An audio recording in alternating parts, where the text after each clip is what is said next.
ఓం నమ శివాయ. అందరికీ నమస్కారం అండి. శ్రావణ మాసంలో ప్రతిరోజు ఒక పర్వదినమే. శ్రావణ మాసంలో పౌర్ణమికి ముందుగా వచ్చే శుక్రవారం నాడు వరలక్ష్మి వ్రతం జరుపుకుంటాం. భక్తితో వేడుకుంటే వరాలు ఇచ్చే ఆ తల్లి వరలక్ష్మీదేవి ఈ వ్రతాన్ని ఆచరించడానికి ఏ నియమ నిష్టలు మనకి అవసరం లేదు. నిశ్చలమైన భక్తి శ్రద్ధ ఉంటే చాలు. వరలక్ష్మి వ్రతం మంగళకరమైంది. ఈ వ్రతం చేయడం వల్ల లక్ష్మీదేవి కృప కటాక్షాలు కలిగి ఐశ్వర్యం మనకి సిద్ధిస్తుంది. స్త్రీలు దీర్ఘకాలం సుమంగళిగా ఉండేందుకు ఈ వ్రతం ఆచరించడం తప్పనిసరి. లక్ష్మీదేవి సంపదలంటే కేవలం ధనం మాత్రమే కాదు, జ్ఞానం, సంపద మొదలైనవన్నీ కూడా ఎన్నో ఉంటాయి. వరం అంటే శ్రేష్టమైనవి అని కూడా అర్థం కూడా ఉంటుంది. శ్రావణ మాసంలో శుక్లపక్షంలో పౌర్ణమి ముందే వచ్చే శుక్రవారం హిందూ ఆచారం వరదేవత విష్ణుమూర్తి భార్య అయిన హిందూ మత ప్రకారం ఈ పండుగ విశిష్టమైనది. వరాలు ఇచ్చే దేవతగా వరలక్ష్మీదేవిని కొలుస్తారు. వరలక్ష్మి వ్రతాన్ని మహిళలు అందరూ కూడా ఆచరిస్తారు. ఈ పండుగను ముఖ్యంగా వివాహమైన మహిళలు నిర్వహిస్తూ ఉంటారు. ఈ దేవతను పూజిస్తే అష్టలక్ష్మీదేవుల పూజలకు సమానమైన నమ్మకంతో కుటుంబ సభ్యులందరూ కూడా పాలు పంచుకుంటూ ఉంటారు. ఈ నెలంతా కూడా ప్రతి ఇళ్లల్లో లక్ష్మీదేవి పూజలు మునిగిపోతూ ఉంటారు. అయితే ఈరోజు ఆడవారు ఈ వ్రతం చేసేటప్పుడు ఈ రంగు చీర కట్టుకుంటే సుమంగళి యోగం సిద్ధిస్తుంది. అలానే భర్త సంపాదన కూడా విపరీతంగా పెరిగిపోతుంది. ఆడవారు ఆచరించే వ్రతాలలో వరలక్ష్మి వ్రతం కూడా చాలా విశేషమైనది. ఈ వరలక్ష్మి వ్రతం ఆచరిస్తే కుటుంబానికి చాలా మేలు జరుగుతుందని కూడా పండితులు కూడా చెప్తూ ఉంటారు. ఆడవారు ఏ పూజ చేసినా ఏ వ్రతము చేసినా అది తన కుటుంబం బాగుండాలని ఆశతో చేస్తూ ఉంటారు. ఆడవారికి భర్త, పిల్లలే ప్రపంచం. ఎంత కఠినమైన వ్రతమైనా సరే చేస్తారు. అయితే ఈ వరలక్ష్మి వ్రతం రోజు ఆడవారు మర్చిపోకుండా ఇప్పుడు మనం చెప్పుకోబోయే విధంగా ఈ రంగు చీరను కట్టుకొని ఈ వ్రతం చేస్తే చాలు, లక్ష్మీదేవి మీ కోరికలన్నీ కూడా నెరవేరుస్తుంది. వరలక్ష్మీదేవి అనుగ్రహం కూడా మీకు ఖచ్చితంగా కలుగుతుంది. వరలక్ష్మీదేవి వ్రతం రోజు ఆడవారు ఏ రంగు చీరను కట్టుకోవాలి, ఏ రంగు చీరను ధరించి పూజ చేసుకోవాలి, ఇప్పుడు ఈ వీడియోలో మనం వివరంగా తెలుసుకుందామండి. కాబట్టి ఈ వీడియో ఎక్కడ కూడా స్కిప్ చేయకుండా పూర్తిగా చూడండి. ఎందుకంటే మీకు పూర్తిగా చూసినప్పుడు మీకు పూర్తిగా అర్థమవుతుంది కూడా.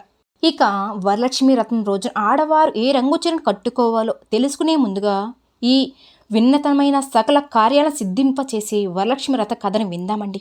విన్నా చాలండి, ఎంతో పుణ్యం వస్తుంది. ఒకసారి సూత మహాముని, సనకుడు మొదలైన మహర్షులను చూసి ఇలా అన్నాడు.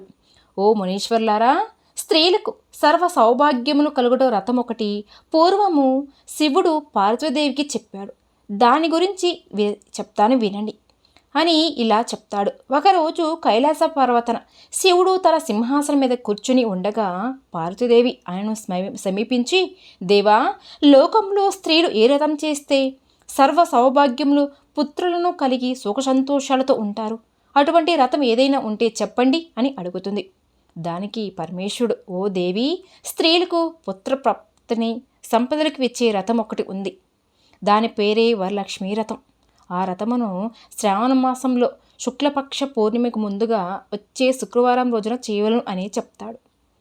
అప్పుడు పార్వతీదేవి ఇలా అంటుంది, నాదా, ఆ వరలక్ష్మి వ్రతం ఎలా చేయాలి, ఏ విధంగా చేయాలి, దీన్ని ఎవరైనా సరే ఇంతకుముందు చేశారా, ఏ దేవతను ఆరాధించాలి అని వివరంగా చెప్పమని అడిగింది. అని అడగగా శివుడు పార్వతీదేవిని చూసి, ఓ దేవి, వరలక్ష్మి వ్రత విశేషాలు చెప్తాను, శ్రద్ధగా విను అని ఇలా చెప్పడం సాగిస్తాడు. పూర్వము మగధదేశము కూడిన మనం ఒక పట్టణం ఉంది. ఆ పట్టణం నిండా బంగారు పాకరములు, బంగారు గోడలు, కళ్ళు ఇల్లు ఉంటాయి. అందులో చారుమతి అనే ఒక బ్రాహ్మణ స్త్రీ ఉంటుంది.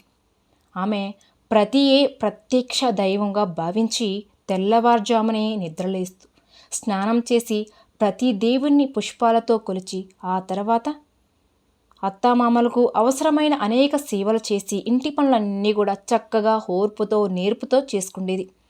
అందరితో కూడా మితంగా మాట్లాడుతూ ఉండేది.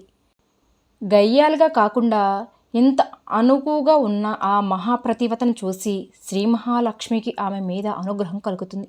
ఒకరోజు మహాలక్ష్మి ఆ మహా ఇల్లాలికి కలలో ప్రత్యక్షమై వచ్చారు. చారుమతి, నేను వరలక్ష్మీదేవిని. నీ నడవడిక చూసి నాకు నీ మీద అనుగ్రహం కలిగి నీకు ప్రత్యక్షమయ్యాను.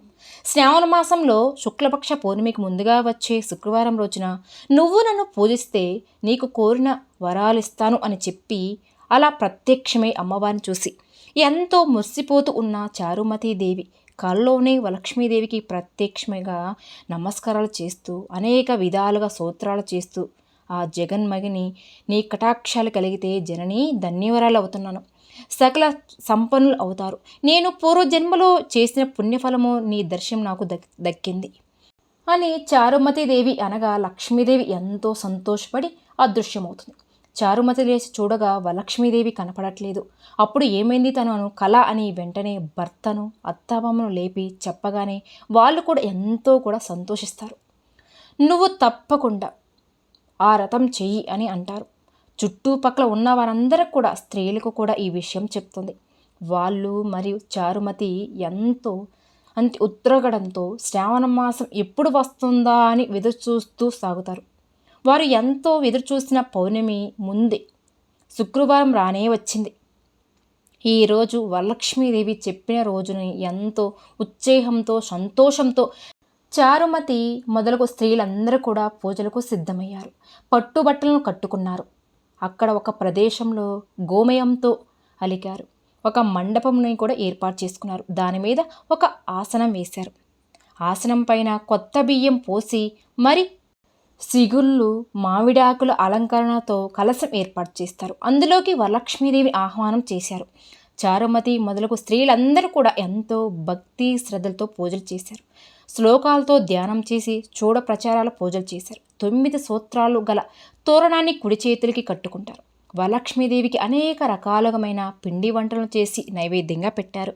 ఆ తర్వాత ప్రదక్షిణ చేస్తూ ఉండగా ఆ స్త్రీలందరికీ గల్లు గల్లుమనే శబ్దం వినపడి వెంటనే తమ కాళ్ళను చూసుకుంటే గజ్జెలు మొదలైన ఆభరణాలు కనిపిస్తూ ఉంటాయి. మొదలైన స్త్రీలందరూ కూడా లక్ష్మీదేవి కృప కటాక్షాలను కలగాలని ఎంతో మురిసిపోతూ ఉంటారు. ఇక రెండో ప్రదక్షిణ చేయగానే చేతులకి దగదగలాడే నవరత్నాలతో కూడిన కంకణములు మొదలైన ఆభరణాలు కూడా కనిపిస్తూ ఉంటాయి. ఇక వాళ్ళు ఆనందంతో ప్రత్యేకించి కూడా చెప్పేదేముంది. ఇక మూడవ ప్రదక్షిణ పూర్తి కాగానే ఆ స్త్రీలంతా సర్వభూషణ అలంకృత్యులయ్యారు. చారుమతీదేవి మొదలైన స్త్రీలన్నీ విల్లులు సర్వ మాయాములు వాళ్లకు వాహనాలు ప్రసాదించబడ్డాయి. ఇక చారుమతి ఇంటి నుంచి ఆ స్త్రీలను తీసుకుని పోవడానికి కూడా వారు ఇళ్ల నుంచి గుర్రాలు, ఏనుగులు, రథాలు, ఆ స్త్రీలు మరియు చారుమతి అందరూ కూడా కలిసి వారు చేత రాష్ట్ర ప్రకారం పూజ చేయించిన బ్రాహ్మణుడితో సహా గంధము, పుష్పములు, అక్షంతలతో సహా పూజించి 11 కుండుములు వాయినం ఇచ్చేసి దక్షిణ తాంబూలాలు ఇచ్చుకుని నమస్కారం చేసుకున్నారు. బ్రాహ్మణుడు వారిని ఆశీర్వదించారు. ఇక వరలక్ష్మీదేవికి నైవేద్యంగా పెట్టిన పిండి వంటలను బంధుమిత్రులతో సహా తిని తమ కోసం వచ్చిన గుర్రాలు, ఏనుగులు మొదలైనవన్నీ వాహనాలతో సహా వారికి ఇళ్లకు బయలుదేరుతారు. చారుమతి భాగ్యమును తమ భాగ్యముగా ముచ్చటించుకుంటారు. అందరూ కూడా ఎంతో సంతోషిస్తూ అమ్మను పొగుడుతూ అందరూ ఇంటికి ఎవరింటికి వాళ్ళు వెళ్ళారు. తనదంటూ తానే స్వప్నంలో వచ్చి ప్రత్యక్షమంటూ మాటలో చారుమతి ఎంతో అదృష్టరాలు అనుకుంటారు. ఇక చారుమతికి ప్రత్యక్షమైన విధానం తనకంటూ దాచుకొని తాను ఒక్కటే పూజించుకోకుండా తమ అందరికీ చెప్పి తమకు కూడా ఇంతటి సౌభాగ్యం కలగజేసిన చారుమతిని ఎంతటి పుణ్యవంతురాలు, అలాంటి ఆమెను పరిచయం కలిగిన అందరూ కూడా తమంతు భాగ్యవంతురాలు అని చెప్పి ఎంతో కూడా మురిసిపోతూ ఉంటారు. అప్పటి నుంచి చారుమతితో సహా వారందరూ కూడా క్రమం తప్పకుండా ప్రతి సంవత్సరం కూడా ఈ పూజ చేస్తూ వారి యొక్క పవిత్ర అభివృద్ధి కలిగిన తన కనకవాస్తు వాహనాలు కలిగి సుఖ సంతోషాలతో ఉన్నారు. ఈ ఉత్తమమైన రథం చేసే చారుమతిలాగా ఎదుటివారికి చెప్పి చేయిస్తే సర్వ సౌభాగ్యాలు కలిగి శుభముగా ఉంటారు. ఈ కథని విన్నవారికి కానీ చదివిన వారికి కానీ కూడా వరలక్ష్మీదేవి యొక్క ప్రసాదం వల్ల సకల సౌభాగ్యాలు సిద్ధిస్తాయి అని శివుడు పార్వతీదేవికి చెప్పినట్టుగా సూత మహామునులు సములకు మహాములతో చెప్పి, మునులారా విన్నారుగా, చారుమతీదేవి ఎదుటివారి గురించి కూడా ఎలా కోరిందో, ఎదుటి మనిషికి మంచి కలగాలని కోరుకుంటే అమ్మవారు ఇంకా ప్రసన్నరాలవి, మీరు కోరుకుండగానే మీకు మంచి చేస్తుంది అని ముగించాడు. ఇక ఈ సంవత్సరం వరలక్ష్మీదేవి రథం ఆ రోజున ఆడవారందరూ కూడా తెలుపు రంగు చీరపై గోల్డ్ దారతో డిజైన్ వచ్చిన చీర కట్టుకొని అమ్మవారిని పూజించాలి. తెలుపు గోల్డ్ రంగు అంచు వచ్చిన చీర అయినా పర్వాలేదు. తెలుపు రంగు అంటే లక్ష్మీదేవికి చాలా ఇష్టం. అందుకే పూజలలో తెలుపు రంగు పువ్వులను ఎక్కువగా వాడాలని పండితులు కూడా చెప్తూ ఉంటారండి. తెలుపు రంగు లేదా బిస్కెట్ కలర్లో ఉన్న చీర అయినా సరే పర్వాలేదు. అలానే ఈ వరలక్ష్మి వ్రతం రోజున పచ్చరంగు చీర కట్టుకుంటే పూజ చేసిన అమ్మవారికి అనుగ్రహం కలుగుతుందని, ఆకుపచ్చ రంగు నిండు ఆకుపచ్చ రంగు ఎలా ఆకుపచ్చ రంగులో ఏ చీర ఉన్నా ఆ చీరను కట్టుకొని వ్రతం చేయండి. ఎందుకంటే ఈ వ్రతం రోజున ఆకుపచ్చ రంగు చీర కట్టుకొని ఆకుపచ్చ గాజులు వేసుకున్న చాలా మంచిదండి. వీటిని కట్టుకుని చక్కగా వ్రతం ఆచరించండి. అమ్మవారు అనుగ్రహాన్ని పొందండి. కొన్ని చీరలు వైట్ గ్రీన్ కలర్ ఉంటాయండి. అలాగే గ్రీన్ చీరలపై డిజైన్ ఉంటుంది. అలా ఉన్న చీర అయినా పర్వాలేదు, కట్టుకొని పూజలు చేయడానికి ప్రయత్నించండి. ఎందుకంటే ముఖ్యంగా ఆకుపచ్చలో ఉండే కలర్ చీరను కట్టుకుంటే ఇక మీకు చాలా మంచిదండి. చీరను కట్టుకొని వరలక్ష్మి వ్రతం ఇష్టంగా ఆచరిస్తే ఆడవాళ్ళు, పిల్లలు, మగవారు అందరూ కూడా వరలక్ష్మి వ్రతం రోజున వైట్ లేదా గ్రీన్ కలర్లో ఉండే డ్రెస్సులు కానీ శారీస్ కానీ ధరించాలండి. ఈ రంగు అంటే లక్ష్మీదేవికి చాలా ఇష్టం కాబట్టి ఈ రంగు లక్ష్మీదేవిని పూజిస్తే అమ్మవారు ప్రసన్నం చెంది మీకు అష్ట ఐశ్వర్యాలు ప్రసాదిస్తారు. మరి వరలక్ష్మి వ్రతం రోజున పిల్లలు, పెద్దలు, కుటుంబ సభ్యులందరూ కూడా ఈ రంగులో ఉండే దుస్తులు ధరించండి. లక్ష్మీ అమ్మవారి అనుగ్రహాన్ని పొంది ఆనందంగా జీవించండి. చూసారు కదండి. ఈ వీడియో కనుక మీకు నచ్చినట్లయితే ప్లీజ్ లైక్ చేయండి. అలానే మన ఛానల్ కనుక కొత్తగా చూసే వాళ్ళైతే దయచేసి మన ఛానల్ కూడా సబ్స్క్రైబ్ చేసుకోండి. వీడియో నచ్చితే లైక్ చేసి మాకు సపోర్ట్ చేయండి. ఓం శ్రీ మాత్రే నమః.